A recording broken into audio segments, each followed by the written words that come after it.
City gas distribution કંપનીઓ આજે ફરી એકવાર ફોકસમાં આવતી દેખાઈ રહી છે ને ગઈકાલથી અહીંયા ફોકસ બની રહ્યું છે.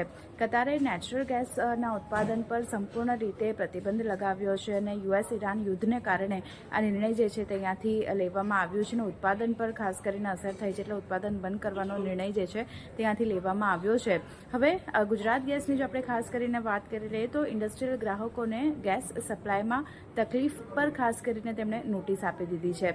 ગેસ સપ્લાય પર 6 માર્ચથી ફોર્સ મેજર જે છે એના ક્લોઝ અહીંયાથી આપણને લાગુ થતા જોવા મળશે અને આ નોટિસમાં એમ પણ કહેવામાં આવ્યું છે કે યુદ્ધ સંબંધિત જે બી કોઈ અસરો થઈ રહી છે એની વીમા દ્વારા આવરી લેવામાં નહીં આવે, એટલે અસરોને વીમા દ્વારા આવરી લેવામાં નહીં આવે. આ ક્લોઝ ખાસ કરીને 6 માર્ચથી આપણને લાગુ થતા જોવા મળશે. હવે ગેસની સપ્લાયમાં કાપ કરવાના કારણે જે મોરબી સિરામિક યુનિટ છે ગુજરાત ગેસનું તે અહીંયાથી સંપૂર્ણ રીતે બંધ કરી દેવામાં આવ્યું છે. તો આ બધા સમાચારની જે નેગેટિવ અસર આપણે જોઈ રહ્યા છે, ઓલમોસ્ટ 6% ઘટાડા સાથે આજે ગુજરાત ગેસમાં કામકાજ થતું દેખાઈ રહ્યું છે.